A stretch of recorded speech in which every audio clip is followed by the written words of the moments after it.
Everyone thinks World Cups are won by the best players. That's not what the last 20 years have shown us. In one dressing room, there was a candy ritual nobody outside it could explain.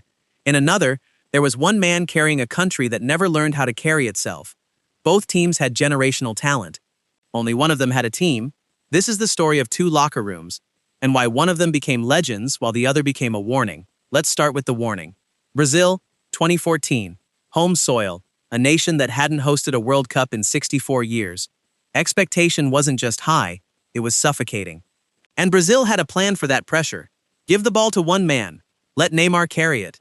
He was 22 years old, brilliant, fragile, and now he was holding the weight of 200 million people on his shoulders, because nobody else in that dressing room had been built to share the load. Behind the scenes, this Brazil squad wasn't cold or divided on purpose, but it also wasn't unified around anything deeper than talent and hope. There was no shared ritual pulling them together. There was no shared identity beyond the shirt they wore. When the anthem ended, what was left on the pitch wasn't a team. It was a collection of individual performances, standing next to each other. Then, in the quarter-final, Neymar was injured, gone, and suddenly, there was nothing left to hold on to. 4 days later, Brazil walked out for the semi-final against Germany. Within 29 minutes, they had conceded 5 goals. 5. In less time than it takes to watch a single episode of television, the dream collapsed in front of the people it belonged to. The final score was 7-1. Grown men wept in the stands. Fans covered their faces. It wasn't just a loss, it felt like a national wound.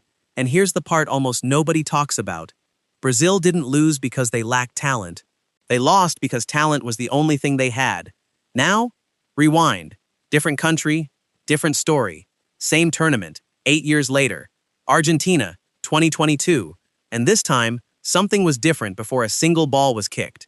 Two midfielders, Rodrigo de Paul and Leandro Paredes, had a ritual. Before every match, they walked to the center circle together, sharing sweets, talking, laughing. It looked small. It looked meaningless. It wasn't.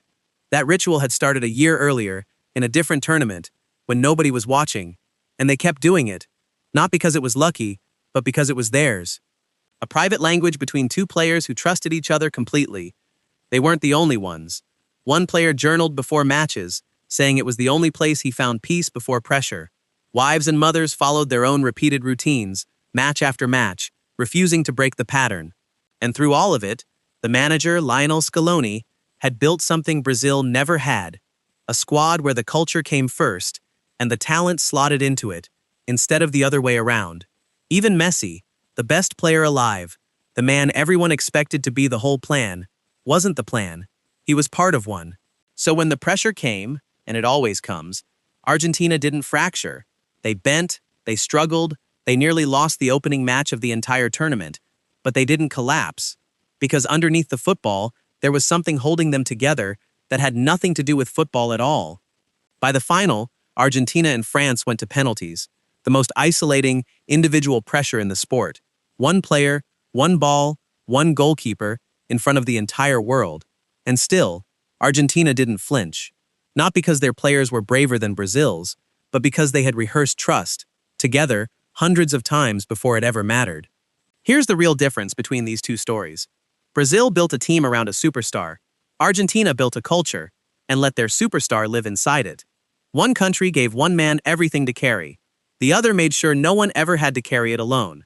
Trophies are won in 90 minutes, but the habit of trusting each other, that's built for years, quietly, before anyone is watching. That's the real preparation, not the tactics, not the training drills. The invisible trophy, the one you never see lifted, is the one that decides who actually wins the ones you do.